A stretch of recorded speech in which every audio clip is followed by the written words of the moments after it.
Welcome back to the Pod of DC. I'm your host, Rick Bernstein. I hope you're having a fine day. As we prepare to push off the dock of 2024 and set sail into 2025, it's only appropriate that we spotlight here on the pod DC's premier Yacht Rock captain, Captain Seawalker. Now, I knew of the captain as DJ Two Nuts from his live DJ sets from back in the day during my bar hopping days in the late 90s and early 2000s around the DMV. Now, in this episode of the pod, we take a hold of the ship's wheel and learn how it all started for the captain. From the influence of his mom's record collection and love of music to spinning records at college parties and finding his DJ sensibility and ear for party tracks, and how the name DJ Two Nuts originated. We also dive into the technical aspect of DJing, from beat matching to mixing songs seamlessly in key. Now, the captain was born, just like this pod, in 2020 during the height of the COVID pandemic, and we hear about his move from the nightclubs to the marina, the spectacle of his live shows and virtual streams, and what makes yacht rock such an irresistible and frankly comical genre that you basically have to have no soul not to love. We kick off our conversation by spinning a few tracks and getting the captain's thoughts on how yachty or naughty these tracks are, and how the timeless, feel-good vibes, deep soul grooves, and dance floor anthems of this made-up genre unite people of all ages. To navigate this smooth and soulful journey, I give you the frontman of fun, Captain Seawalker. Enjoy. Nice. I've played this one before on his set. Right. Done well when you cast your spell. Do. Would you say yes yacht or no yacht? Yep. I played it before. Yeah, Magic by America. Okay. All right. What else we got? Tell me, would this be on a yacht rock? Danger Zone, Kenny Loggins. So Kenny Loggins is my number 3 of my favorite. I've got Christopher Cross at 1, Michael McDonald at 2. Yeah. Kenny Loggins is 3rd, and then my favorite yacht rock band is Ambrosia. Danger Zone, no. I think that is outside the yacht rock zone. I would agree with that. I don't think it quite hits the moment. This is a tough one. How about this one? Oh, wow. Yeah. I play this too. Paul Simon, what? Me and right? Julio. Yeah. Would this make the yacht rock list? It does for me. I played this one and... You Can Call Me Out. Yep. I play both of those. Now, this is a go-to. This is a classic. Yeah. I use this one for sure. Oh, my God. I mean, Hall & Oates, to me, they're in my top 3, I would have to say. Whether yacht rock adjacent, yes, but just as far as sensibility, soul. Oh, of course. I go, You Make My Dreams. I do Rich Girl. She's Gone. My go-to I love is Private Eyes, because I get everybody to clap along during the clap parts. Oh, yeah. And, again, it's that interaction. It's an interaction just part. People, so that's what gets people for your shows, and that part of what you do as an entertainer, right? Exactly. I'm just kind of a natural showman, and the front man of fun is what I've been called. How about this one? It's a tough one. Breakdown. I know. Tom Petty, gosh, he toes that line, American Girl, Breakdown. There's some songs in there that kind of would be so close, but don't. So again, I mean, I could be below deck right now. This is snorting good. Piles of cocaine to the song right now. The captain does not do that. But so that's a cool song. I would never play that live though, because it's just too chill. But if you're hanging out like on the yacht and it's on in the background, sure. This I love. Anything from Guardians of the Galaxy. Well, there you go. Do you think that played a role too in yacht rock becoming a little bit more popular? It's interesting you say that, because I never thought about it. That soundtrack that's a has great. So many crossovers. Yeah, any song from the first 2 movies basically is yacht rock to me. So let's play your penultimates. I mean, right here. Oh. Too slow to play in a live show, but this says it all from an artist and song perspective. The fact it says sailing. It's my favorite yacht rock song, and I end every show with it. It's got a cool keyboard solo in it, and so I play my inflatable keyboard, and sometimes I'll play it behind the head dad. How do you dance to this? I guess slow dance, kind of like hands on the hips and around the neck, and like middle school dancing. I feel like, obviously, like you said, it's got sailing in it. I can't think of another song besides like What a Fool Believes that's more yacht rock than sailing. And this would be the 1-2 A-side, B-side. Yeah. Again, you have wind. My mind goes crazy thinking about the America's Cup. All right, you want me to talk this up like I would at a show? Yeah, talk this up right now. Give me a little play-in. Start it over. All right. I'll give you a little. Ready? Yeah. 3, 2, 1. All right, ladies and gentlemen, this is two forces of yacht rock melding into one to form the greatest yacht rock collaboration of all time. It's Christopher Cross and Michael McDonald.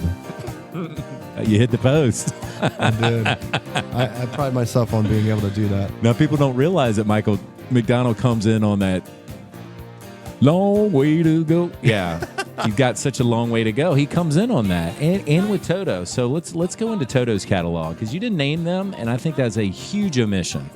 Okay, fair enough. I mean, Africa and Rosanna. Oh, jeez. Yep. This is a great one. I always play this one fairly early to kind of set the vibe. Toto would definitely be in maybe top 5 for me, like yacht rock artists. Yeah, for me, this is my top from this band. Yeah, Ambrosia. Oh, gosh.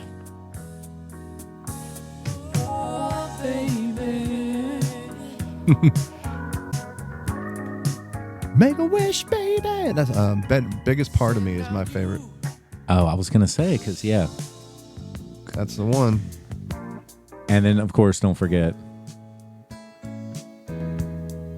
It's tough to play because it's so chill.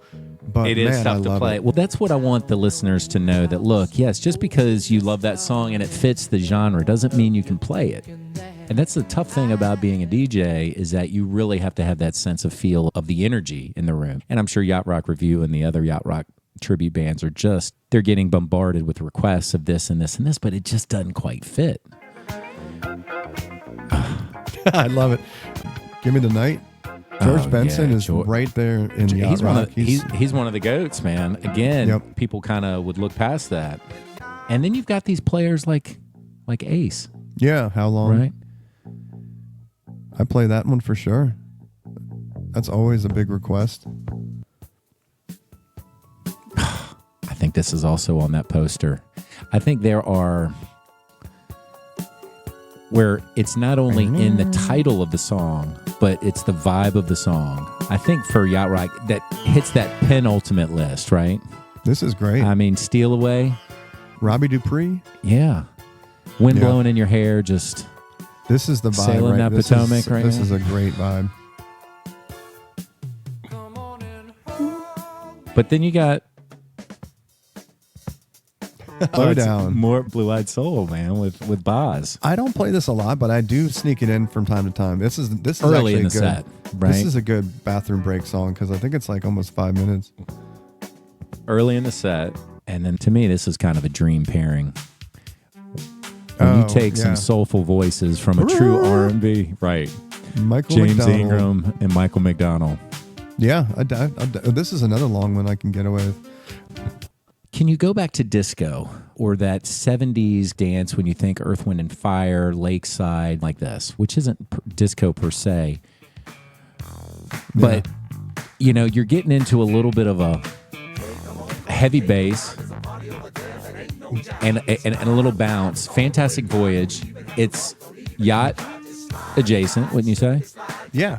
So I came up with Yacht Rock After Hours, Below Deck with the captain. And that is all disco and funk, Super Freak, Wanna Be Your Lover, September, Earth, Wind, and Fire. It's more of like a regular DJ set. To me, in grocery stores, department stores, on the radio, you think of it as soft rock, maybe AM Gold. Adult contemporary, I think they call it now. What's great about it is that you see younger people getting into it, having yacht rock parties. And when I play live shows, I don't know if the kids are actually paying any attention to the music, but they love the whole spectacle of it, and me dressing up as a Yacht Rock captain. I never imagined when I first came up with this idea that I was going to be taking it out into a live setting. It's perfect for everybody because the kids love it. They have a blast with all the giveaways and playing the instruments. And then the parents love it because it's their type of music. I don't know how you can not like Yacht Rock. You have to have no soul. I know, exactly. Of all the genres of music, hip hop, R&B, rock, maybe classical music you can put on while you're working, but it is almost like a put it on any circumstance, whether you're in the car, whether you're working, whether you're going for a walk, a run, it fits just about any setting. Yeah, and I agree. And it's clean. I mean, are there right? I mean, what F-bombs are Michael McDonald, Kenny Loggins, Steely Dan dropping? I can't think of one. There's a lot of implied sexuality, and well, that's what makes it cool. But yeah, it's all really crafted in a way that it's not going to hit you in the face with it, and a kid isn't going to pick up on some of the innuendos and things like that. Well, that's what's tucked under the captain's hat and behind the aviator shades is that innuendo. Don't you feel like video kind of killed the Yacht Rock star, right? When MTV came out in the early 80s, it really shifted. It became more new wave. It became more rock and crossover and R&B and hip hop, and these other genres really started swelling, and you'd have a real look to it. This was just good music. These were studio musicians rooted in classic rock bands like the Eagles and Doobie Brothers and Steely Dan, and they all had serious writing and playing chops. But then it became more about the entertainment and the spectacle of the whole thing, which ironically sounds like what drives your shows now is the spectacle of the aviators, the captain's hats, the inflatable saxes, the mustaches. Yes. You know, I mean, all of it. Well, it's interesting you say that. So I also do live streams, and I incorporate a lot of graphics, and I incorporate whenever I can the video for the song I'm playing. And so you mentioned that video killed Yacht Rock. It's possible, but there are some great Yacht Rock videos out there. And sure, they're so awesome. I mean, a lot of them are just live performances, but it's hilarious. You've got the classic feathered hair just like blowing in the wind. No, unintentional. Yeah. Like that was just the look. The deep V button down shirt, like it's unbuttoned. Absolutely. To only like the bottom two buttons are still there, and the chest hair, and the guy's smoking a cigarette, and he's on a boat. So that's one thing that I'm not able to replicate unless I were to like glue some something. That should on be my part chest. of the shirt. Yeah. I mean, right now we can just like come out of the top. Yeah. Well, I was inspired coming over here, donning my captain's hat, my aviators. I appreciate jeans it. It's a great look. Yeah, man. So this music, again, has really always just hit me. It's happy hour, cocktail hour music. There's soul dance to it. So then you have the different aspects of it, right? Because you think of cut and dry, rock, jazz, but then it becomes really almost R&B infused, right? When you add George Benson, Al Jarreau. You could pop off Human Nature from Michael Jackson and throw that on. Yeah, that's in my rotation for sure. What about Human Nature to you fits that playlist for Yacht Rock? It's just so smooth, and it's the instrumentation. Michael Jackson, there's a handful of his songs that are in the top 100, like considered, and I should know these guys by heart by now, but they put together a site called yachtornot.com, so you can always refer to that if you want to know. Those are the guys who coined the term. So they put out this list of the top 100 yacht or not songs, and they organize it by how yachty it is. And Human Nature is on there, Baby Be Mine is on there, from Michael Jackson, and Rock With You. I would definitely put Rock With You on there. Those three are on there. It's just a vibe. I mean, his other songs like Thriller and PYT, things like that doesn't quite fit. No. It's just not the same vibe. I by no means follow that official list. But you have a sensibility. I just kind of play what I know people are going to be into. I'll even get on the mic. I'll be like, all right, guys, this is yacht adjacent. It's Yacht Rock adjacent, or it's Yacht Rock. And then... Nyacht. Nyacht yet. When I play something that's way out of bounds, I'll call it Rock Hard Yacht Rock. Take Me Home Tonight, like right, Eddie Money, which again, which kind of rocks, but it's also kind of a cool thing you'd want to hear on a yacht. I mean, it's just good music. So for Eddie Money, I would say I Want to Go Back would be probably very yacht adjacent, almost on the boat, and it's almost what's on the boat, what's off the boat. And as much as you think about like the artist being the driver. Oh, Michael McDonald, Kenny Loggins, that's what we always say. It really comes down to the tracks, because you can grab tracks from classic artists. Yeah. Like Take It Easy by the Eagles. Would that be Yacht Rock? Right? Purists would probably say no, but right. Well, here, and so this is another thing that I have to keep in mind when I'm actually performing live. So I have live streams. That's how it all started. But then now that COVID is over and everybody's back to going out to outdoor venues and clubs and all these different places that I play, need to keep the party going. I just don't want to play something that's too chill. I want people to be energized and into it. So like a peak dance Yacht Rock to me is All Night Long by Lionel Richie. Oh, yeah. It starts out smooth, but then it's got that big crescendo, and then the horn section kicks in and the big finish. So I'll kind of play that towards the end of my set and kind of bring it to a big close with, I've had the time of my life. I get people in the crowd to do the lift. So I'll get one person on one side of the lawn or wherever I'm playing and one person on the other. And so people will actually reenact that. I see that going badly, though. There's been a few that were like dangerously close to. How many drinks later? How far into the night? We don't want to do this earlier in the night than I've later. also seen some really good ones, though. So it's, again, that's part of the fun. It's just like the interaction, trying to get people into it. So that's kind of what I have to keep in mind, too, when I'm putting together a set. And I don't really typically pre-plan my sets. I have a collection of music that I'm going to stay within. Everything's digital now. It's on the computer. But actually, like you see behind me, I used to have crates of records. Been doing this quite a while. So I started out with records and turntables. And now you have a software. And so I have a Yacht Rock crate. And I just work within that. And so I don't know exactly what I'm going to do, but I know what works where. And so I'll just start with a song and then just keep it going, read the crowd and whatever the vibe is, and play songs for 3.5 hours. Some of my gigs are 4 hours. But that sensibility, where did you get that? Is that passed down? Did your dad have an ear, your mom, anyone play music? Because there's a certain sensibility to know a right transition for a song, to know what that feel is, if it's yacht, if it's not.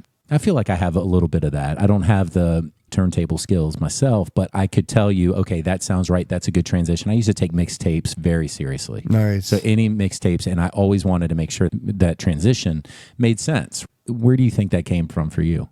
Wow. I mean, that starts when I was a child.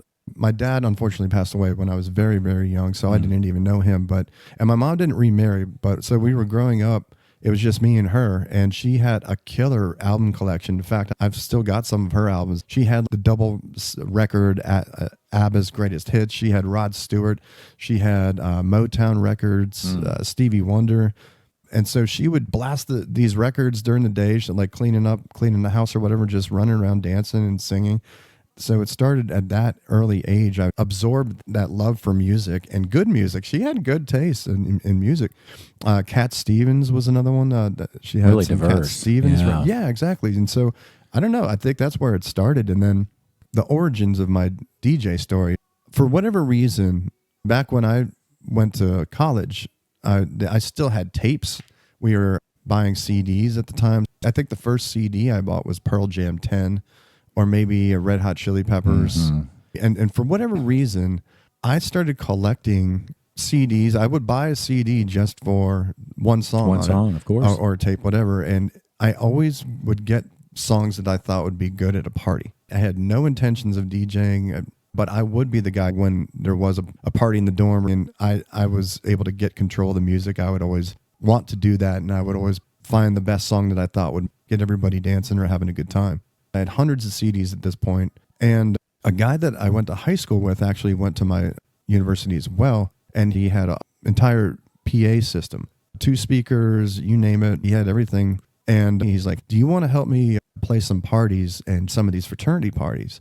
And at that point, I was like, that sounds like a great idea, because he had all the equipment, and I had all this party music. So our first gig was in a fraternity basement, and it went pretty well. So then shortly after that is when he said that he was leaving. I wanted to keep it going. We had just started to get some traction, and we were getting more fraternities interested. They were like, you guys play some good music, so we want to hire you. I think our first gig, we made $65. And then it kind of creeped up to $150. Just for inflation? Yeah, that's not bad. Yeah. So That's how it started. And there's a story from there on how I became DJ Two Nuts. Yeah, where'd that name come from? I'll tell you, because coming out of college in the late 90s and then moving into Northern Virginia, Fairfax County area or DC, that's where we would go out. So we're 22, 23, 24, bars every weekend. And so we would land in Clarendon a lot of times in Arlington. And there was a couple bars, Clarendon Grill, Clarendon Ballroom, Mr. Days.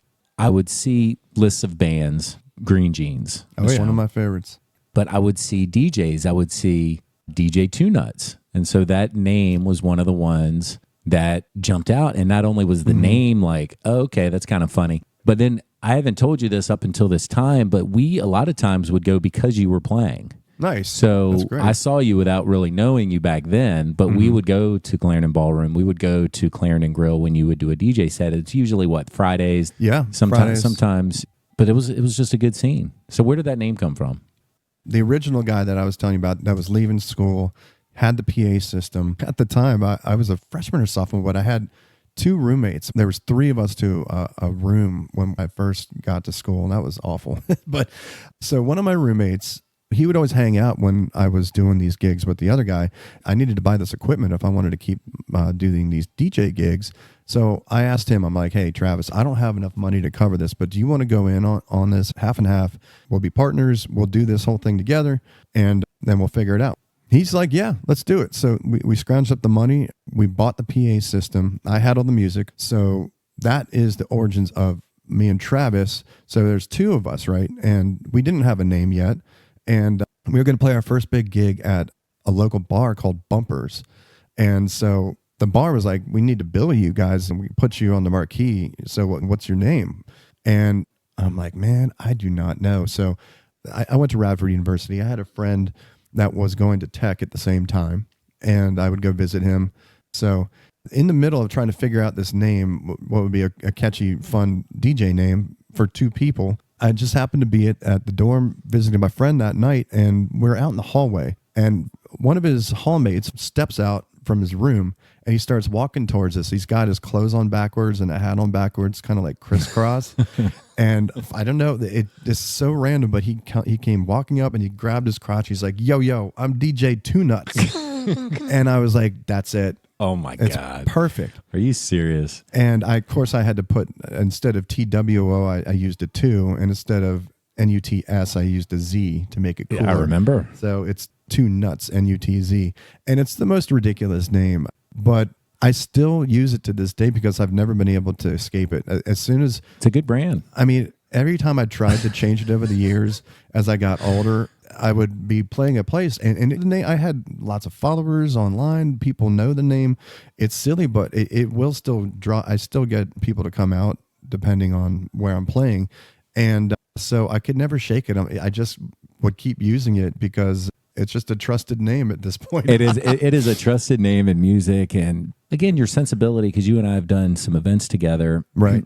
I've worked with a lot of DJs who just phone it in. I mean, they'll throw the playlist together, hit play, and then they'll just kind of sit on the side and just kind of let things roll, not read the room, not curate per se the feel of the room. And it's just like every song's just banger, banger, banger. I would be on the dance floor the entire time. And I enjoyed your sets back in the day. Seriously, yeah. I say that because I remember 20 plus years ago. So I had a good run. My run in Clarendon, I mean, honestly, I'm not completely done with that yet. I played the ballroom as recently as the end of last year.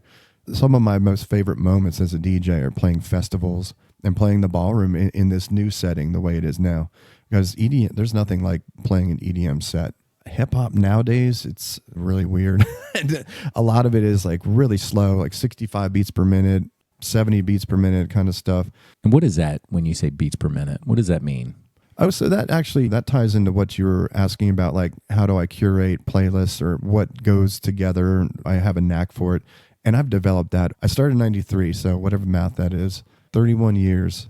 And so beats per minute, if you want to beat match a set as opposed to just playing a song and letting it fade and then bringing in another one, I always try to beat match a song wherever possible. Sometimes you got to do some tricks to start a song that's not in sync or not the same beats per minute. So there's different tricks you can do for that. But if you're beat matching music, you want to stay within 6 beats per minute range from one song to another. So let's just say Return of the Mac. I think it's 100 beats per minute. So if I want to mix another song coming in after Return of the Mac and make it sound smooth and not clunky, you want to find another song within that range. Even the turntables had pitch bend and changing speed. So you can go up or down with a slider to change the tempo of that record. And nowadays, you're a DJ controller. The controls for each side, you've got a left and a right. The controls, you can speed up or speed down the actual song, but it also has something called master tempo, key lock, those types of things. So no matter how much you speed up the song or slow it down, the key will remain the same. On an old turntable, if you just were to speed up anything, any type of music, it'll sound like chipmunks. Mm-hmm. But now with the technology as it is today, you just hit a button, lock the key, and then I can speed it up as fast as I want, and it will still sound the exact same, like the original recording. So that's a huge bit of technology that came along that allows me to slow something down to match that 100 beats per minute to bring into that next song, and you won't hear a difference in the pitch of the vocals. I try to beat match where I can, and then also the software does keep track of keys. So mixing in key means every song gets read by the software, and it'll give it a letter and a number, like A1 and A2 and then B1, B2. So if you have an A1 song playing, you're going to want to mix in key something that's either A1, A2, or B1. And then so on. And so you don't want to go too far off. If you've got a song that's in key of A, you don't want to mix in something that's a D or something like that. So, my goodness, who knew it was so technical? Yeah, like that? So I just figured it's a great ear, and you're just like, okay, I would say Return of the Mac, and then I would go to This Is How We Do It, right? Right. Or then, and not even thinking about what the beats per minute are or anything like that. Do you feel like that makes a difference for people without that sensibility who DJ and they're more technical? You almost have that feel for it at this point, exactly. Doing so many hours. Right. And all those years of being on stage and playing these songs and knowing what works and what reaction I get when I drop a certain song, obviously that's changed over the years. And that's why this transition to Yacht Rock has been so great for me as an older DJ now, that I still love playing, say, the Clarendon Ballroom, but that gig starts by the time I'm usually in bed. Tell me about it. Playing from 10 to 3 a.m. On a weekend night is just brutal. But just all those years of musical knowledge, the songs that worked back in 1998, some of them still work, but I can still take that knowledge of what types of drops or beats or what have you get a crowd going. I can apply that to the music that's out today. And I love new music. I love new dance music, but of course, the music I grew up with and played for so many years on stage, that has a special place in my heart. And all the music that's on these records behind me here, I just love the classics, but you can only get away with playing so much of that if you're going to play a nightclub with the young people. So that transition to Yacht Rock for you, so you were gigging up through the 90s, 2000s, 10s, 2010s, and 15s, 16s, 17s, best of the 16s, 17s, 18s, and 19s. And then, yeah. So that's a really interesting part of this whole journey this is how Captain Seawalker was created. And so COVID takes off and just halts the entire world. And almost overnight, all these artists, all these musicians, bands, DJs, were all just shut down. All the clubs, all the restaurants, everything stops. And we have no creative outlet. We have no way to make money. Luckily, it's never actually been my only source of income. So it's the greatest side hustle I think you could ever have. I am very happy that I ended up in this line of work. I love music. Music is everything to me. So 2020, COVID, everything stops and we're all struggling. I mean, people who this is their only source of income, like really struggling, and it's awful. And so a lot of people found the internet, found avenues to get out and still reach people. And I might have gotten the idea from somebody else or like another DJ that had popped on and started doing some live streams. But I started researching how to do a live stream with just my iPhone and started out doing regular DJ sets, like my typical club music that I would do. And it didn't really get much traction. I started on Facebook and would go live and try to promote it. And I'd get like 15, 20 people to log on throughout my set. And it was cool, but it didn't really reach the amount of people that I was hoping it would. It wasn't very interactive. I was just playing a normal set with a green screen behind me. And so I don't know how this came about, but I think it was because we did have our little pod of friends that we would visit that we all felt comfortable hanging out with each other, but we'd hang out outside. And so when we were doing these hangs outside and we'd find Yacht Rock playlists and we just all were really digging it. And so from that, one Sunday morning, I woke up and my wife and I are hanging out and I was like, I'm going to set my stuff up and I'm going to go live and do a set of Yacht Rock at 3 p.m. And I set up my DJ rig and I had my iPhone on a stand behind me, kind of looking over my shoulder. And that was the first show that I streamed, playing all Yacht Rock. And after about 30 minutes of being live, I look at the app and it says there's like over 60 people watching. By the end of it, I played like 3 straight hours of Yacht Rock and there was a lot of interaction. People were like, oh, this is great. Love this song. I got such great feedback on it that I decided to do it again the next Sunday. This is still on Facebook and got like a ton of people, a lot of interest in it. And so that's the beginnings. So from there, I actually started using OBS and designing sets and backgrounds and using graphics and video. And I put a video of me on the water on a yacht and the water's passing by. And so that's how it began. And then it got more and more intricate. And I started doing these themes like Captain Seawalker goes to Disney World. And I did like the Thanksgiving Day parade. I did a Halloween live stream. My piece de resistance, my greatest achievement of audiovisual live streaming capabilities, I took the yacht into space. You can see the highlights of that on my website. So I just got more and more creative, and it really helped me personally get through that whole period of just being confined to the house and not being able to do anything. My first live performance was a few years ago at a place called Sinistral Brewing. They were the people that gave Captain the first shot at a live gig, and it went so well. It was great. And at that moment, I knew, I was like, wow, this is a thing. Like, I can actually make this another side hustle. The music's great for the adults. The show, the spectacle is great for the kids. Like you said, it's hitting a younger audience. And do you think it's kind of the jokey side of things that people clown on that bring people into the fold? Or do you think they legit like the music? Well, for younger people, I think they just love a reason to dress up in a silly hat and glasses like we're wearing right now.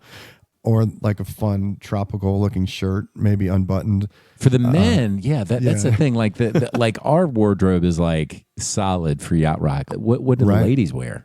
Scarves, hats, the glasses, of course, and maybe something with the flag on it or something. People love Halloween. People love to kind of dress up in a costume. And so having a Yacht Rock party, what better excuse to kind of dress up, have some fun with it. And then the music is great. I can't imagine how somebody could listen to this music and just say, that's not my thing. It's just so good. I know. And that's the thing, because music transcends ages, times, generations, backgrounds, socioeconomics. There's a feel to it. Yeah. There's been a lot of strife and anger, and COVID especially was just a terrible time for so many people. A lot of depression, a lot of just bad vibes, and people seek out good vibes, right? I look for things that make me happy. Yeah. This music definitely makes me happy. Where do they find you? Where can they go and find your live streams? So you can go to yachtrockparty.net.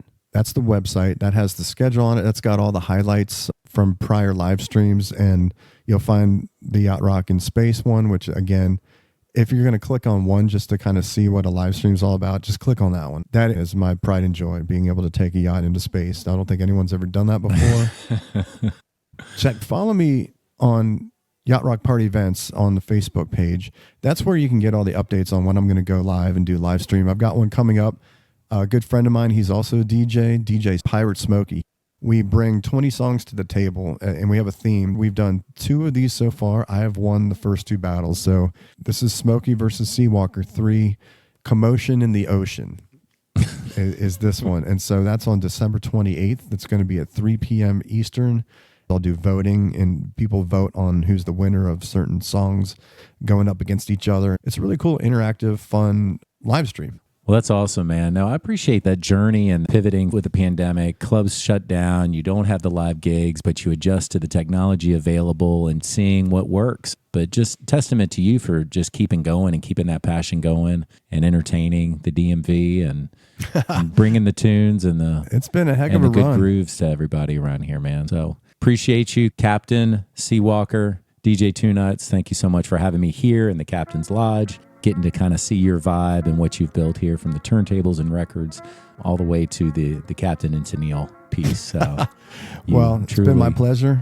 You're welcome aboard anytime. I appreciate it. And thank you all for listening to The Pod of DC. I'm your host, Rick Bernstein, and we'll talk soon. The Pod of DC is a Voice of DC production. To catch up on previous episodes and to follow and subscribe, type in The Pod of DC wherever you get your podcasts.